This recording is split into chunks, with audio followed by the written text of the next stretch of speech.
febrero de 2019, titulado Una atrevida petición al rey. Y leemos la palabra del Señor en Mateo capítulo 20, de los versículos 20 al 24. Puestos en pie, por favor.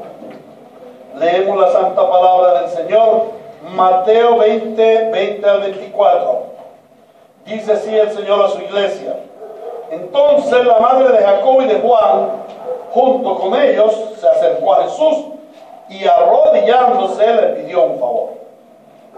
¿Qué quieres?, le preguntó Jesús. Ordena que en tu reino uno de estos dos hijos míos se siente a tu derecha y el otro a tu izquierda. No saben lo que están pidiendo, le replicó Jesús. ¿Pueden acaso beber el trago amargo de la copa que yo voy a beber? Sí podemos, respondieron ellos. Ciertamente beberán de mi copa, les dijo Jesús. Pero el sentarse a mi derecha o a mi izquierda no me corresponde concederlo. Eso ya lo ha decidido mi Padre. Cuando lo oyeron los otros 10 se indignaron contra los dos hermanos. Palabra de Dios. Muy bien, hermanos. Podemos sentarnos, vamos a recordar, vamos a comenzar el sermón de hoy recordando qué sucedió, recordando lo que hemos aprendido, porque este texto es ligado. Esto es una cadenita. Yo solamente estoy tomando algunas perícopas, algunas unidades de pensamiento para ir enlazando. Todo no se puede enseñar en un solo sermón. Entonces, a medida que vamos desarrollando el texto, vamos aprendiendo de cada unidad de pensamiento. Entonces tenemos que trasladarnos al contexto, a esa historia que nos está contando, nos está relatando el evangelista Mateo, o mejor, el Espíritu Santo, el Espíritu Santo dirigiendo o insuflando su palabra en Mateo. Entonces vemos que el Señor ha venido enseñando a los discípulos cómo es el carácter de los hijos del rey. Recordamos, Mateo es el evangelio que presenta al reino de los cielos, está dirigido hacia los judíos porque les presenta el reino de Dios y presenta a Jesucristo como rey. Como el rey Mesías, como el rey eterno, como el rey de los judíos, porque ellos lo rechazaron como ese Mesías, como ese rey eterno. Entonces, él les va enseñando acerca del reino y les comienza a enseñar acerca de cuál es el carácter de los hijos del reino. Y en Mateo capítulo 18, versículo 1 al 9, les enseña que el carácter de los hijos del reino es un carácter de humildad. Luego en 19, 14, les enseña que ellos, para ser súbditos del reino, o la característica de súbditos del reino es que ellos son como niños, ¿no? En su humildad, en su ingenuidad. Luego, en el capítulo 19, versículo 21, habla de la negación de sí mismo. De la negación a sí mismo y de esa renuncia a los apegos terrenales. ¿Se acuerdan allí cuando el Señor habla de a aquel joven rico que vino hoy? Señor, ¿y qué hago yo para ganarme el reino de los cielos? Y allí el Señor les enseña a sus discípulos. Toda esta historia, todo este contexto lleva a que sus discípulos aprendan que el reino de los cielos, que la característica de los súbditos del reino es que ellos se niegan a sí mismos, renuncian a esos apegos terrenales y siguen al Señor. Luego vimos la parábola de los viñadores. Entonces allí el Señor enseña a sus discípulos a trabajar en el reino por el gozo de ser súbditos del rey, súbditos del reino, y no por la paga o los beneficios que va a traer el reino. Indudablemente el reino va a dar beneficios, pero el hombre no puede, el súbdito del reino no puede trabajar por esos beneficios, ya son un hecho. Debe trabajar por un amor por el reino y por un amor por el rey. Y luego Entonces ellos emprenden un camino a Jerusalén. Ellos se van todos a Jerusalén. ¿Recuerdan por qué se van a Jerusalén? Ya va a ser la fiesta de la Pascua. Entonces el Señor Jesús estaba en Galilea con los discípulos y emprende un viaje. Pasan por Jericó. Y este texto que hemos leído parece ser o se da en esa subida de Jericó a Jerusalén. ¿A qué van los discípulos y el Señor Jesús a Jerusalén? ¿A qué van? A celebrar la Pascua. ¿Y por qué el Señor citaba a todo el mundo, a todos los judíos, a que fueran a Jerusalén a celebrar la Pascua? Para tener un encuentro relacional. Era una fiesta en que todo el pueblo venía a contemplar la gloria de Dios, a reunirse en el templo, a celebrar la fiesta para el Señor. En esa fiesta ellos recordaban lo que había sucedido hacía cerca de 1400 años, de cómo el Señor los sacó, hacía 1500 años más bien, cómo el Señor los sacó del pueblo, de la esclavitud en Egipto y los hizo una nación. Entonces ellos subían a tener ese encuentro con Dios. Pero esta Pascua iba a tener algo más tremendo. ¿Y qué era? La crucifixión del Señor Jesús. La entrega del Señor Jesús, el sufrimiento del Señor Jesús, la crucifixión del Señor Jesús y la resurrección del Señor Jesús. Y eso es lo que vimos la vez pasada. ¿Y qué enseñanza le dejan esto a los discípulos? O sea, ¿qué pretendía el Señor cuando decirles a ellos o mostrarles a ellos cuando les da esta revelación? Ya se está acercando el tiempo, ya vamos rumbo a Jerusalén. Cuando llegamos a Jerusalén, el Hijo del Hombre será entregado, sufrirá a manos de los ancianos de Israel, y estos lo entregarán a los gentiles, a los romanos, los cuales se burlarán de él y lo crucificarán, lo azotarán y lo crucificarán, y morirá, pero al tercer día resucitará. ¿Cuál es el final de ese camino que el Señor les estaba mostrando? ¿Cuál es el final de ese camino? La resurrección. La resurrección. ¿Y qué es la resurrección? La resurrección es la gloria de Cristo.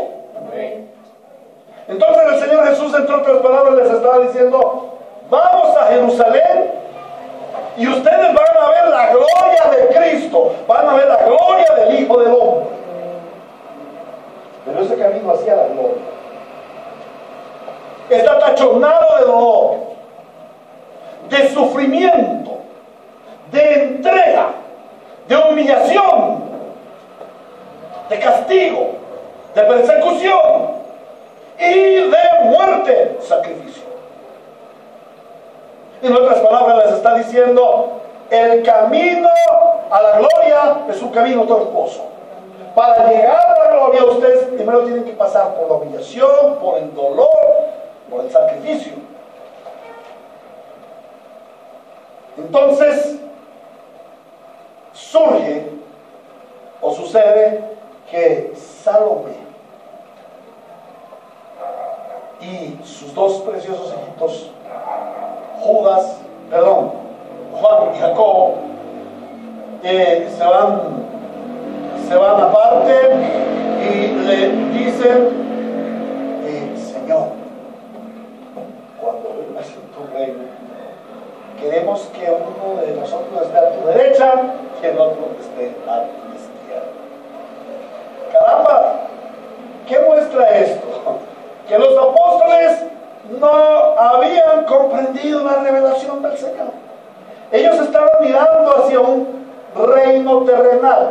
Ellos pensaban: bueno, el Señor Jesús muere y resucita, y cuando Él resucite, entonces esa resurrección va a producir una victoria sobre Roma, y va a surgir un reino poderoso, y en ese reino poderoso queremos estar nosotros, uno a la derecha y otro a la izquierda. izquierda. Ellos pensaban en un poder terrenal, en un reino terrenal con el poder en cabeza de Israel gobernando el mundo. Cuando Cristo reveló su camino a la cruz, en la primera ocasión Pedro quiso impedirlo. ¿Recuerdan? Ya lo estudiamos. En la segunda ocasión los apóstoles se entristecieron mucho.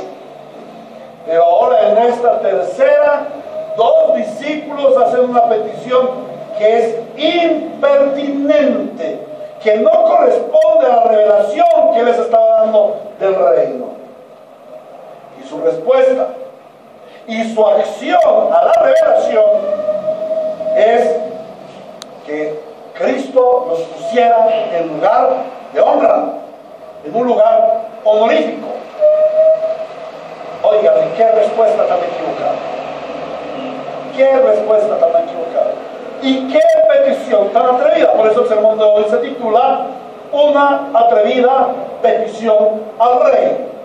Y vamos a ver las características de esta petición. ¿Por qué es atrevida? ¿Y por qué está en contra? ¿Por qué choca con lo que Dios, lo que el Señor Jesucristo estaba tratando con ellos, formando en ellos el carácter de los súbditos del rey? Entonces vamos a ver tres características de esta petición y de la respuesta del rey. En primer lugar vamos a ver que es una petición codiciosa. Es atrevida porque es codiciosa. En segundo lo vamos a ver que es una petición atrevida porque produce una reacción envidiosa. Primer tema de hoy, una petición codiciosa. Segundo, una reacción envidiosa. Y en tercer lugar, vamos a ver que es una atrevida petición al rey porque el rey les responde con una corrección pertinente. Entonces los temas son una petición codiciosa, una reacción envidiosa y una corrección pertinente.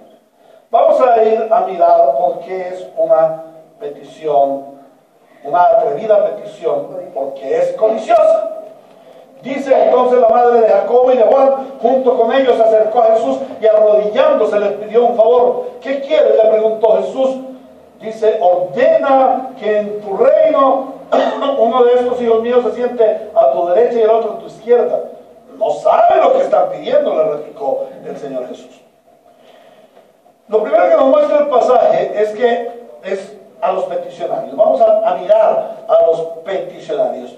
Dice que se acercó,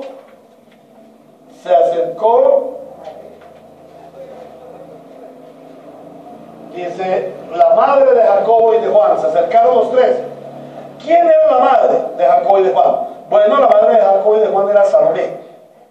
Salomé era muy cercana del Señor Jesús. ¿Por qué? Porque era hermana de María, o sea, tía del Señor Jesús en carne. Era la tía del Señor Jesús en carne. Pero no solamente era la tía del Señor Jesús, sino que era una mujer piadosa. Era una mujer piadosa. Para la época era viuda. Posiblemente y conforme a la costumbre, a las normas judías, ella no debiera haberse acercado al Señor, sino el que se debiera haber acercado al Señor era Zebedeo. ¿Se acuerdan? Jacobo y Juan, hijos de Zebedeo, también llamados Boanerges, hijos del trueno. Tremendos estos hombres, ¿no? Entonces, ella era viuda, por eso se acerca al Señor Jesús para hacer esta petición, y no lo hace Zebedeo. Ahora, ella era ferviente seguidora del Señor. Ella le había seguido en todo su caminar. Ella había comprendido que el Señor Jesús era el Mesías. Y no solamente fue su seguidora, sino que lo apoyó su ministerio en todo tiempo. Fue una mujer que puso recursos. Y no solamente recursos, sino servicio. Servía al Señor Jesús, no a su sobrino. Porque ella no miraba a Jesús como su sobrino, lo miraba como el Mesías. Y eso es lo que nosotros vemos cuando ella se acerca al Señor Jesús. Ahora, esta mujer está exaltada en la Escritura. Qué lindo ver personas exaltadas en la Escritura. La pregunta es, cuando nosotros vayamos al cielo, ¿vamos a ser exaltados por la fe, por la piedad, por el entendimiento del reino de Dios? Bueno, pues María es exaltada porque la Biblia registra que ella, junto con las otras dos mujeres, fueron las que acompañaron al Señor Jesús en la crucifixión. Los varones salieron corriendo, ¿no? Esos valientes que querían ocupar el uno a la derecha, el otro a la izquierda, y que dijeron, no, Señor, tal cosa no te pase. Aquellos valentones salieron corriendo. En cambio, estas tres mujeres junto con Juan se quedaron a los pies de la cruz, ¿se acuerdan? Y junto a Nicodemo y José de Arimatea envolvieron el cuerpo de Jesús en la mortaja. ¿Y qué mujer está valiente?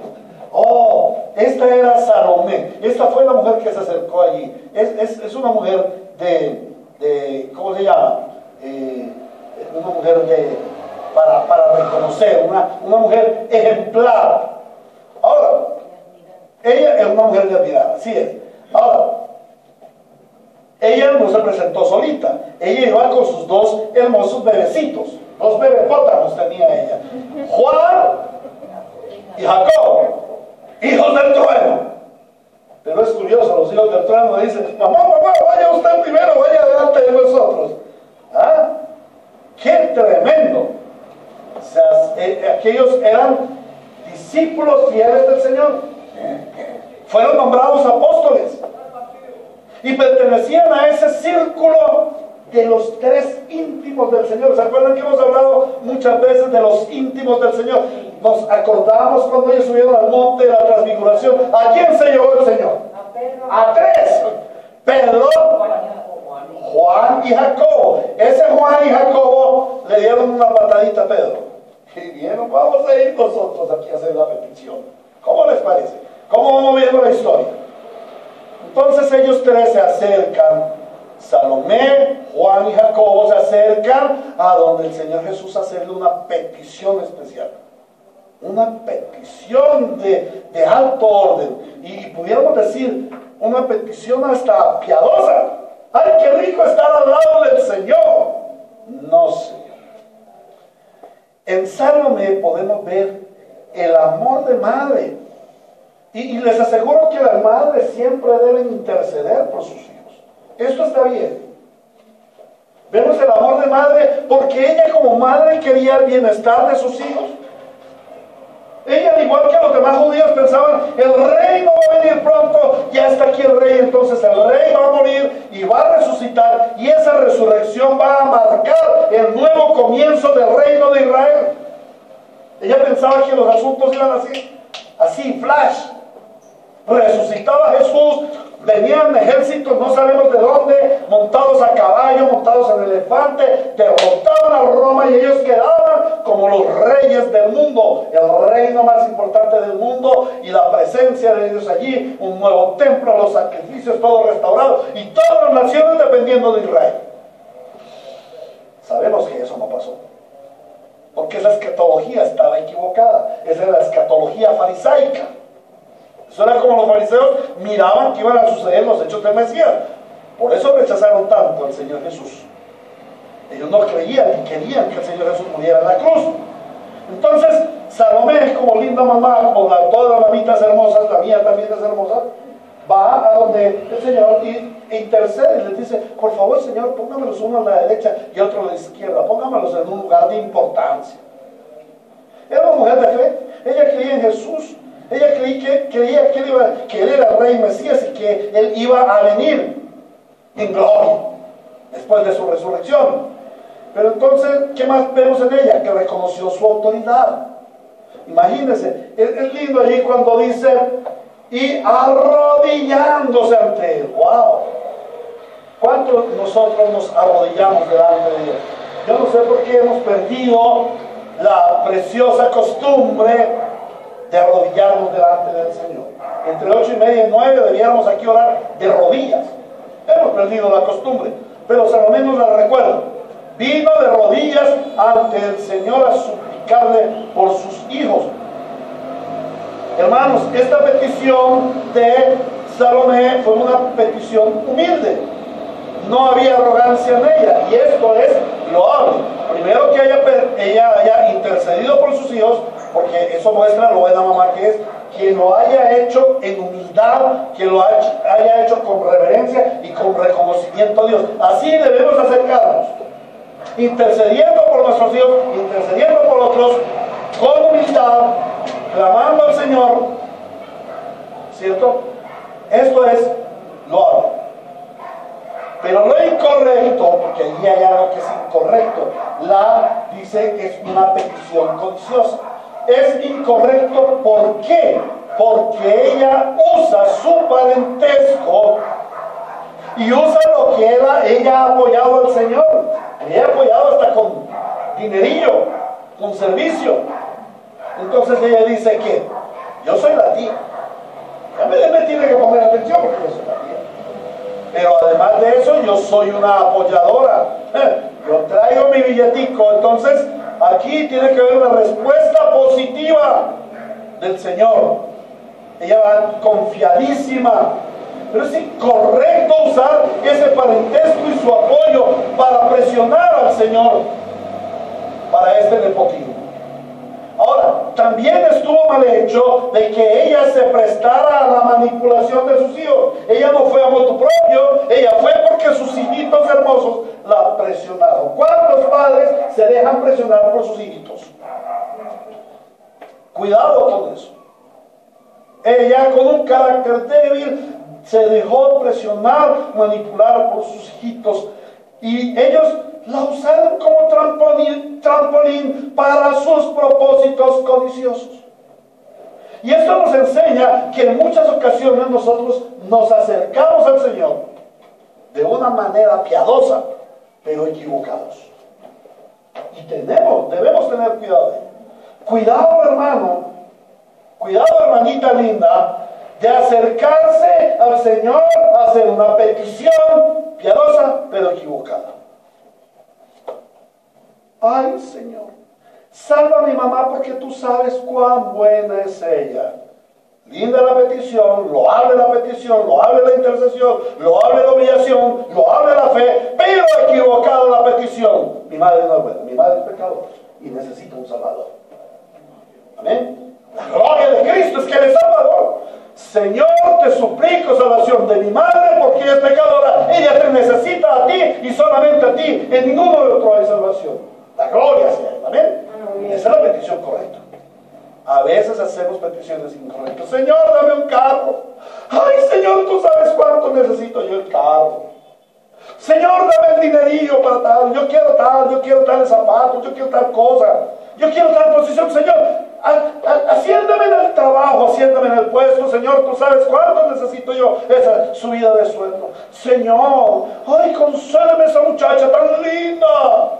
O ese muchacho tan puesto.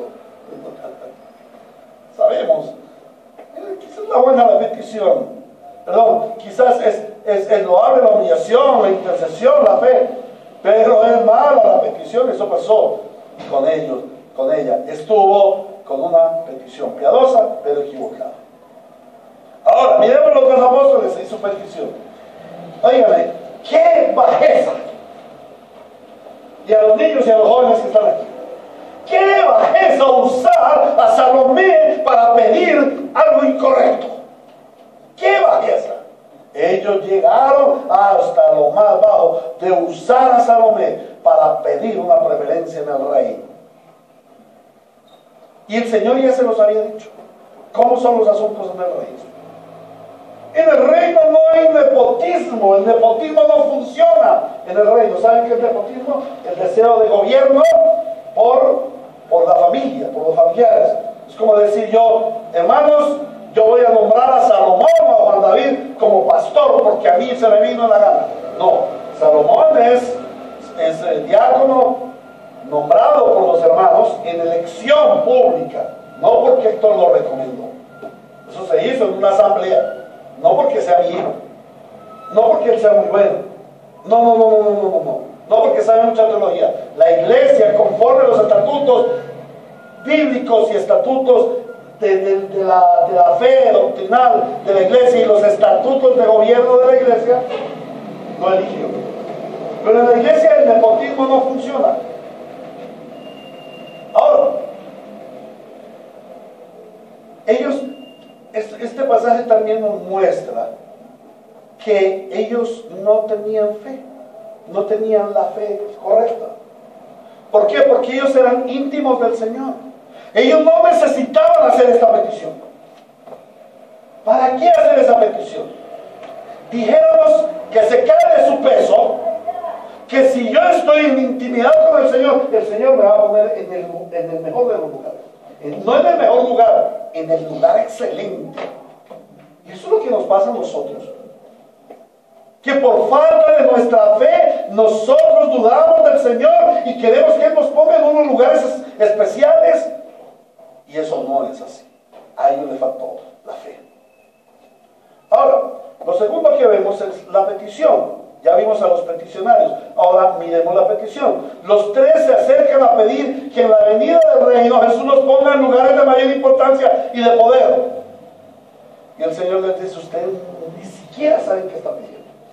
Esto que ustedes están pidiendo es loco. Está salido de los cabellos. No es lo que yo les he enseñado. Es una petición muy codiciosa. Es una petición muy envidiosa.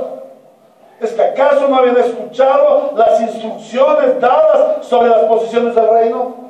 ¿Quién será mayor en el reino de los cielos? El que se haga como un niño. ¿Quién será el primero en el reino de los cielos? El que se humille. ¿Quién será superior en el reino de los cielos? El que sirva. No.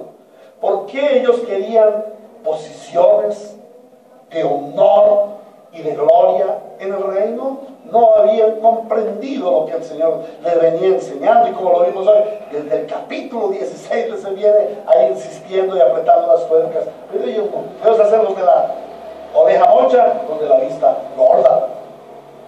Entonces, ellos preguntan o piden acerca de que sean puestos en un lugar prominente en el reino. Esto es codicia. Codicia de honor, codicia de posición. Pero saben una cosa, también es envidia. ¿Por qué? Porque ellos eran 12 y el Señor les acaba de anunciar que les acaba de hablar la parábola de los viñadores, que uno los llamó a las 6 de la mañana, pero otro los llamó a las 5 de la tarde, y todos recibieron la misma paga. O sea, el Señor habló de esa igualdad de los discípulos, y como lo aprendimos aquel día, en el reino de los cielos no hay sino dos puestos: el puesto del rey, y ese está ocupado por nuestro rey. Afortunadamente Él es el rey, y no ninguno de nosotros. Ninguno de nosotros es el superministro con superpoder, ¿no? El resto somos sirvientes, somos siervos para ese puesto de muchos cargos. ¿Quién aplica? ¿Quién aplica el puesto de sirviente? ¿Cierto que no nos gusta el puesto de sirviente? Es que queremos el puesto de rey, queremos el puesto de gobernante, queremos el puesto del ministro. Es que ese puesto es tan relevante, tan bueno de eso muy arriba, en esas altas cúspides. Óigame, y entonces los otros no habían caminado igual. No estaban desde el comienzo del ministerio, no habían tenido las mismas luchas, no habían tenido las mismas enseñanzas, no habían montado en la misma barca, no habían sufrido la misma tormenta, no habían repartido la misma multiplicación de los panes y de los peces. ¿Saben por qué ellos querían ser primeros? Envidia, hermanos. Y así a veces somos nosotros envidiosos. Esta petición chocaba de frente con todo lo que el Señor Jesús les había enseñado sobre el reino, y era impertinente para ese momento al momento que estaban viviendo. Jesús les estaba revelando que Él iba camino a la cruz, que ellos iban camino a tener un encuentro con Dios, que Él iba a tener un camino a la cruz, y que allí iban a ver la gloria del Señor. Pero el Señor Jesús le reveló cómo era ese camino. Ese camino era un camino de entrega, de sufrimiento y de muerte, y posteriormente la gloria de la resurrección. Pero miren, entrega, sufrimiento y muerte, y luego la gloria. Pero ellos estaban interesados en el lugar que ocupaban en el reino. Estaban cegados por la codicia de poder y querían llegar a la gloria sin pasar por el sufrimiento. Ellos no habían entendido cómo es el asunto en el reino. Y hermanos, si esto le sucedió a los apóstoles, que eran cercanos, íntimos del Señor, tenían 3 años de caminar con Él, ya estaban llegando a la cúspide del ministerio, 3 años caminando con Él, oyendo sus enseñanzas día y noche. Ellos no pudieron, ningún hombre sobre la faz de la tierra ha tenido ese discipulado, ha tenido ese seminario, 24 horas diarias, 7 días a la semana, andando con el maestro. 24/7 con eso. ¡Wow! Y ellos no lo entendían. Si eso le pasó a ellos, ¿cuánto más a nosotros? Nosotros estamos tentados a lo mismo. Y no solamente en la codicia por las cosas de Dios, sino en nuestra acción con las palabras del reino. La Biblia es la palabra de Dios. Y la palabra de Dios, como lo vimos ahora, es un diálogo activo. Es un diálogo salvífico. Es un diálogo que demanda de ti una respuesta. Es un diálogo que demanda de ti una acción. ¿Cuál es tu acción? ¿Cuál es tu respuesta al Evangelio? Aquellos muchachos estuvieron de plano equivocados y nosotros frecuentemente nos equivocamos. ¿Qué estamos buscando? ¿Qué estamos pidiendo? ¿Qué estamos esperando del reino de Dios? ¿A qué venimos aquí? ¿A conocer y recibir los beneficios del reino? ¿O a entender los principios del reino para vivir en el reino y para adorar al reino? Tremendo eso. Si eso sufrieron ellos, ¿cuánto más sufriremos nosotros o estaremos expuestos nosotros a ser tentados de no prestarle atención a los principios del reino y de vivir equivocadamente? Ahora vamos a mirar qué sucedió, y es una reacción envidiosa. Cuando lo oyeron los otros 10, dice el versículo 24, se indignaron contra los hermanos. La petición codiciosa produjo indignación en los otros. Pero esta indignación no fue una indignación santa. Ellos no dijeron, wow muchachos, ¿qué les está pasando a ustedes? ¿No se dan cuenta que el Señor Jesús va a la cruz? ¿Por qué no tenemos un poco de respeto, un poco de honor por Él y esperamos ver su gloria en la resurrección? No, ellos no se indignaron porque hubieran ofendido Juan, Salomé y Jacobo, hubieran ofendido al Señor con su petición. Ellos no se indignaron porque los otros no habían comprendido los principios espirituales del reino. No, ellos se indignaron porque en su corazón querían lo mismo. Porque tenían codicia de poder y ambiciones de posiciones de dignidad. Se indignaron con un enojo pecaminoso porque estaban celosos de Juan y de Jacob. ¿Y por qué estaban celosos? Porque ellos llegaron primero. Porque ellos fueron primeros a hacer la petición. Eso fue lo que les dio piedra, hermanos. Esta situación nos enseña lo terrible que es la codicia de poder en el cuerpo de Cristo. Esta es un arma del enemigo usada contra el pueblo de Dios desde el principio. Es un cáncer que ha carcomido a los santos en toda su historia. Cuando un creyente desea tener las mejores posiciones de la iglesia, cuando un creyente toma la obra de Dios como un recurso para su engrandecimiento, este hombre es capaz de hacer las peores triquiñuelas y hasta de arrastrar con la misma iglesia de Cristo, pisotear la iglesia con tal de alcanzar sus propósitos. ¡Qué peligroso es codiciar la posición de otros! ¡Qué peligroso es querer ser lo que Dios le dio a otro ser! Que el Señor nos libre de codiciar las posiciones en las que Él, en su plena potestad, le ha placido poner a cada uno de sus santos en su reino. ¿Amén? Amén. Ahora vemos la respuesta del Señor. Y esa respuesta es una corrección pertinente. El Señor toma manos, toma por obra, toma manos en el asunto y corrige. Dice el versículo 22, no saben lo que están pidiendo, le replicó Jesús. ¿Pueden acaso beber del trago amargo de la copa que yo voy a beber? Sí podemos, respondieron ellos. Ciertamente beberán de mi copa, les dijo Jesús, pero el sentarse a mi derecha o a mi izquierda no me corresponde concederlo. Eso ya lo ha decidido mi Padre.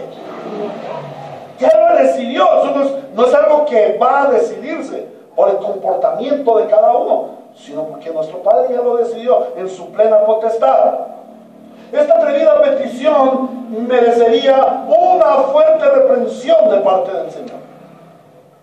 Pero en su carácter santo, en su carácter amoroso, en su carácter bueno, en su carácter paternal, en su carácter de un gran maestro, Él le responde de manera bondadosa, pero correctiva.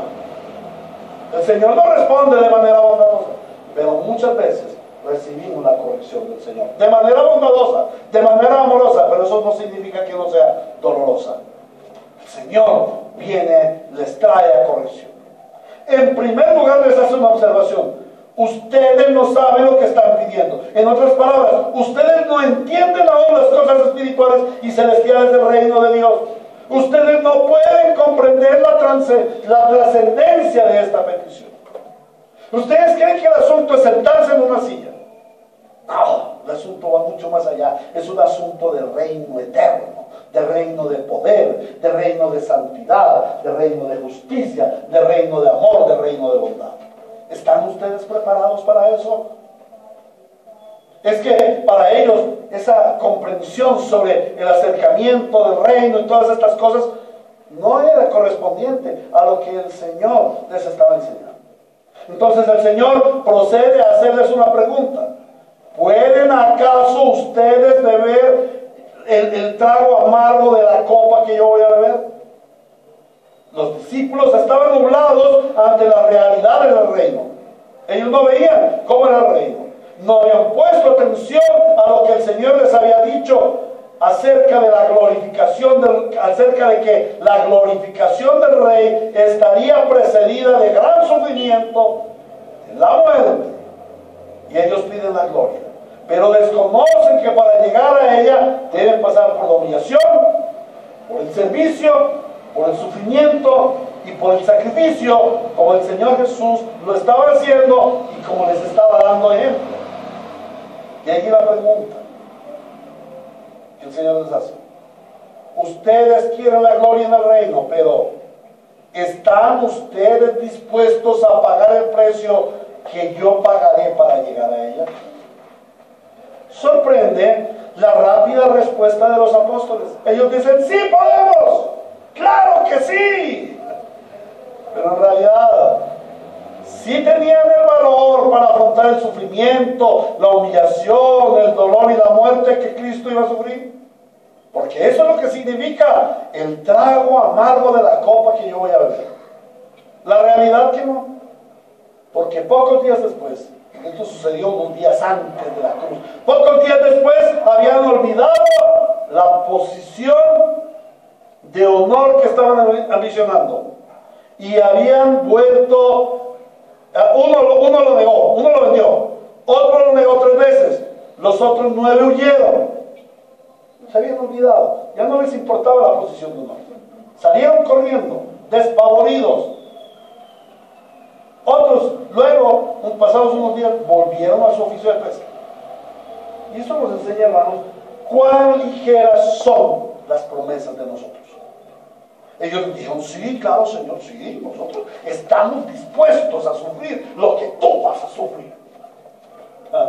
Amén. No amén, hermanos, porque ellos no estuvieron dispuestos a sufrir. Ellos salieron corriendo. ¿Cuán incumplidos somos con esos compromisos? ¿Cuántos comenzaron el 1 de enero? Este año sí voy a leer la Biblia diligentemente. ¿Cuántos se han prometido? No, este martes comienzo a ir a la oración. Yo veo la importancia de asistir a la oración. ¿Cuántos han dicho: no, este año sí va a ser el año de plantar el altar familiar en nuestra casa? ¿Cuántas promesas se han hecho? En aras de lo espiritual, diciendo: no, yo estoy dispuesto a ir al sacrificio con el Señor. Pero cuando nos toca, nada. nosotros hacemos promesas y compromisos que no vamos a cumplir. Es mejor prometer, es mejor no prometer que prometer y no cumplir, dice Salomón en el predicador. Cógete. Ahora, el Señor Jesús les hace una promesa muy de acuerdo a su ligera respuesta. Ellos quedaron atados a los dichos de su boca. Versículo 23. Ciertamente beberán de mi copa. Sí, ellos definitivamente iban a beber la copa del sufrimiento y de la muerte para llegar a la gloria. Pedir ser glorificado con Cristo es pedir sufrir con Él. Segunda a Timoteo capítulo 2 versículos 11 y 12. Dice el apóstol Pablo, dice el Espíritu Santo a través del apóstol Pablo: este mensaje es digno de crédito.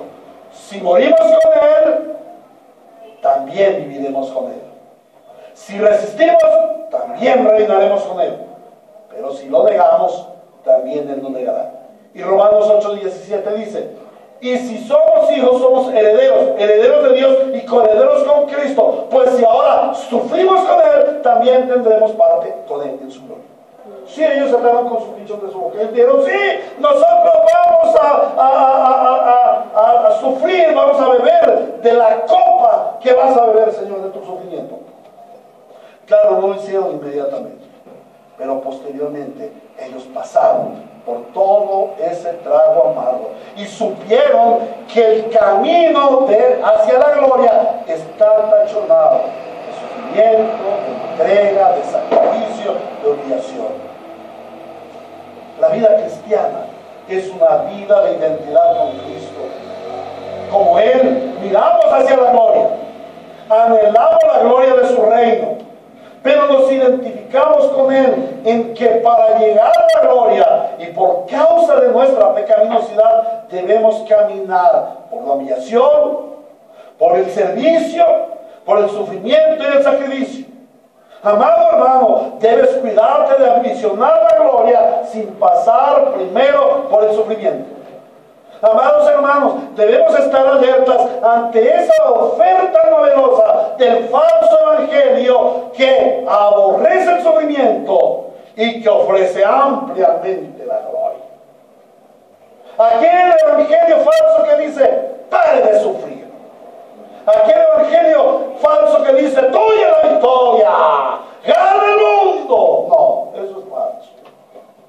El Señor habla de sufrimiento en esta tierra, de sufrimiento terrenal, pero este sufrimiento, como lo dice la palabra, es incomparable con la gloria venidera. Para llegar a la gloria debemos sufrir. Cuidado con esas iglesias, con esos falsos ministros, falsos apóstoles, falsos profetas que prometen gloria sin pasar por sufrimiento, más aún que aborrecen el sufrimiento. Finalmente, el Señor enseña un principio fundamental del reino que debemos abrazar por la fe, que debemos entender y al cual debemos someternos en humildad. Dice el Señor: pero sentarse a mi derecha, a mi izquierda, no me corresponde concederlo. Eso ya lo ha decidido mi Padre. Dios es soberano en la administración de su reino y nadie puede determinar otra cosa. Jesús, el Hijo de Dios, vino al mundo a sufrir y a morir para dar salvación al pueblo escogido conforme al plan redentivo del Padre. Dios, en su Santa Trinidad, ha determinado la potestad de cada persona divina. Ha determinado la potestad de cada persona divina. El Padre planea, el Hijo ejecuta, el Espíritu Santo aplica. Y en esa amorosa y santa determinación, cada persona de la Trinidad se somete en amor y en honor a los otros dos. En este orden es el Padre quien ha determinado quienes ocupan los cargos de servicio en el reino. Bástenos su gracia de haber sido llamados a ser súbditos del reino celestial, santo y eterno. Y librémonos de esa pecaminosa codicia de poder mundanal y pecaminoso.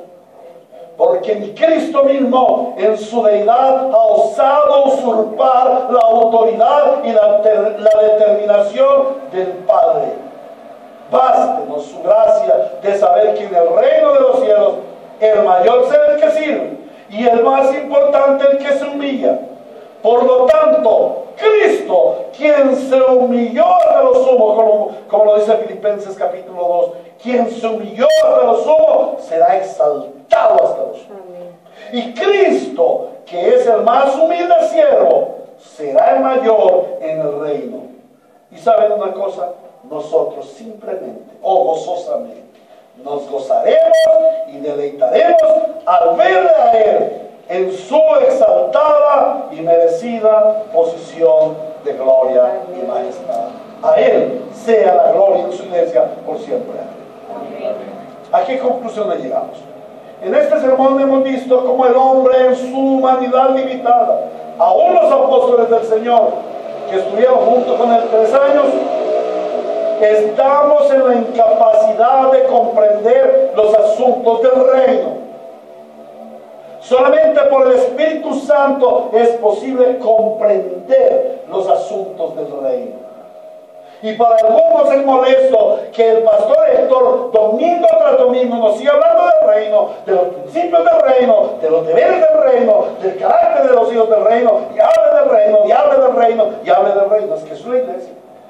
La iglesia es el pueblo de Dios, bajo el gobierno de Dios, en el lugar de Dios, con la bendición de Dios, para la gloria de Dios. ¿Saben qué es esto? Esta es la definición del reino. Amén. No podemos tener ojos para otra cosa. ¿Se acuerdan que en nuestra oración decimos: venga a nosotros tu reino? Venga tu reino. Hermanos, solo por el Espíritu Santo, solo por la revelación de la palabra, y que de ahora en adelante tú vengas a la iglesia a recibir la revelación de la palabra acerca de los asuntos del reino, y que por el Espíritu Santo entiendas los asuntos del reino y te deleites al comprender cada vez más profundamente los asuntos del reino. Amén.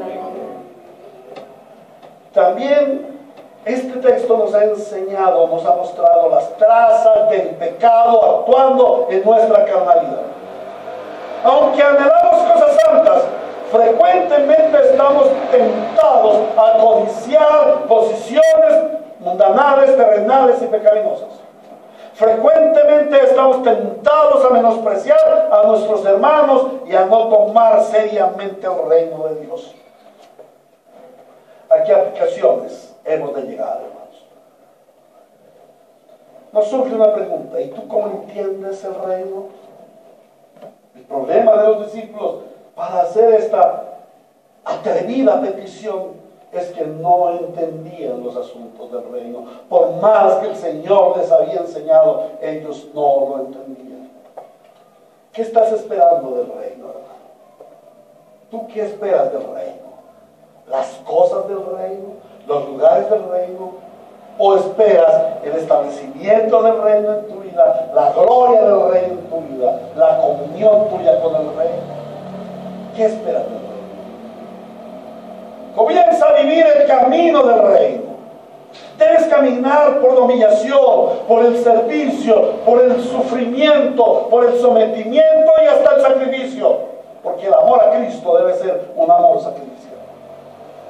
Y que el Señor te libre, y tú debes cuidarte de ambicionar la gloria sin pasar primero por el sufrimiento. Pero también debes estar alerta ante esas ofertas mundanas, porque sabes, muchos han venido aquí y han escuchado la palabra del reino, pero se disgustan y escuchan las voces de aquellos que les ofrecen gloria sin sufrimiento y corren a la gloria. ¿Cuán equivocados están? ¿Cuán equivocados están? Porque el Señor advierte: no habrá gloria sin sufrimiento, sin humillación, sin servicio, sin sacrificio. Y gloria a Dios por cada humillación, gloria a Dios por cada sufrimiento, gloria a Dios por los pasos que estamos pasando. Amados venezolanos, gloria a Dios porque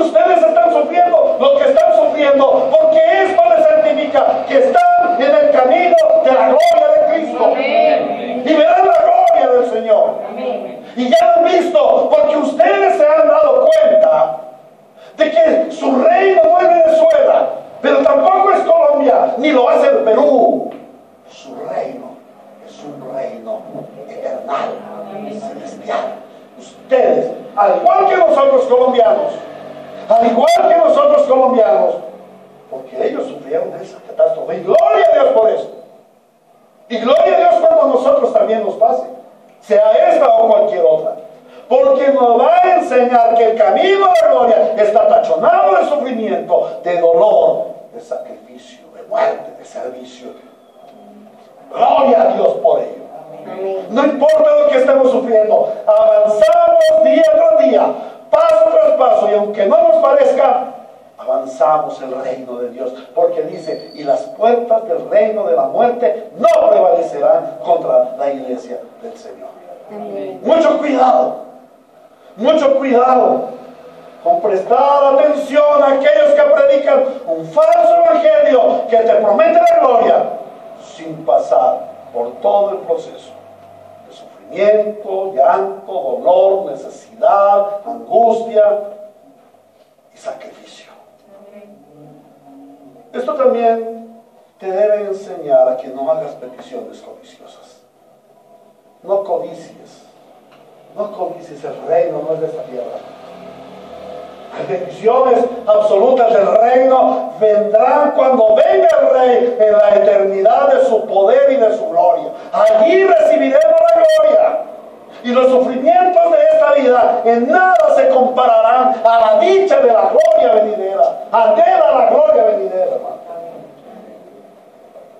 No envidies a los hermanos que en su gracia Dios ha puesto en posiciones en posición determinada. El pastor no es superior a ustedes.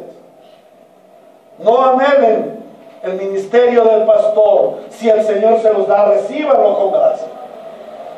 Y el que desea obispado, buena obra desea, pero es necesario que cumpla los requisitos. Pero no codicien el puesto del pastor, o de un hermano prominente en la iglesia, o de un hermano que tiene riquezas en la iglesia. Hay algunos hermanos que no pueden ver llegar a un hombre rico a la iglesia porque ya le están cayendo como cernícalos para pedirle plata. ¡Qué vergüenza!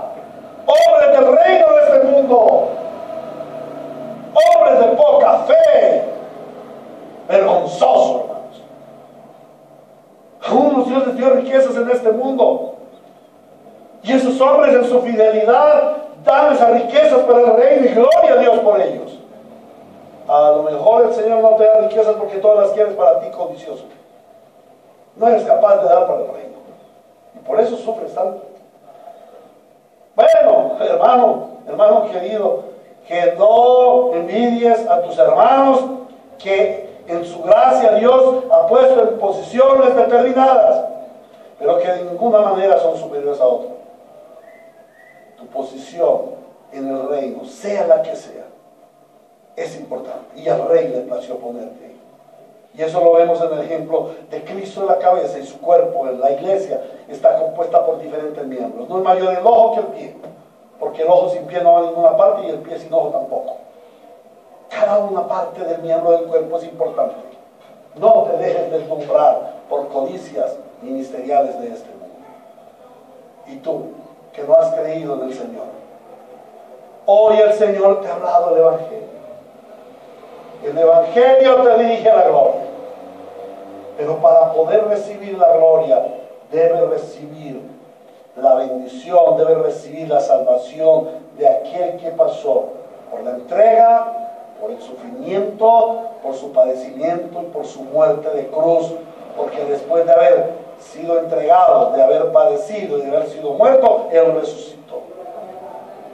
Y algunos de los hombres, o cuando el hombre no tiene a Cristo, él quiere vivir la gloria y ser famoso y ser importante, pero cuando venga el juicio solamente recibirá la eterna condenación. Cuidado con él. Si tú no tienes a Cristo en tu corazón, nunca verás la gloria de Dios. Solo te espera una horrible expectación de juicio. Por eso corre a Cristo, corre a Cristo. Solo Él te puede dar salvación, y Y solo Él te puede llevar a la gloria. Y solo Él te puede sostener por ese camino de sufrimiento hacia la gloria. Pero definitivamente recibirá la gloria. Amén. Amén. Amados hermanos, esta es la palabra de Dios para nosotros. La palabra no es un sermón, no es no es algo quieto, algo quedo. No es un discurso para que ustedes lo oigan. No es un discurso emotivo para que les toque las fibras de su corazón y lloren. No. La palabra de Dios es un diálogo activo.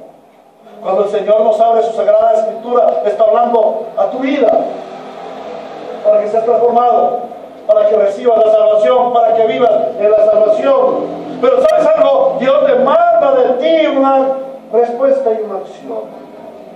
¿Cuál es tu respuesta? ¿Cuál es tu acción a la palabra de Dios? Ve a casa, medita en lo que hoy hemos aprendido. En esto pensad, será, dice el Señor.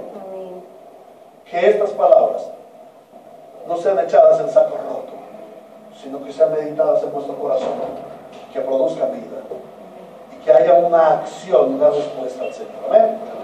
Oremos. Precioso Dios y Padre nuestro, cuán hermoso es escuchar tu palabra, porque por tu palabra tú nos salvaste. Por tu palabra hemos caminado por el valle de lágrimas, cambiándolo en fuente cuando la lluvia llena los estanques, y hemos venido de poder en poder, viendo la gloria del Señor, pero aún no poseyendo. No que hayamos terminado ya, sino que estamos en el camino. Vamos en el camino, dijo el apóstol Pablo. Ayúdanos, Señor, a vivir en este camino. Danos la luz del entendimiento por tu Espíritu Santo y por tu palabra para entender los asuntos del reino y vivir bajo los principios del reino. Asístenos, Señor, porque te lo suplicamos en Cristo Jesús, Señor nuestro. Amén.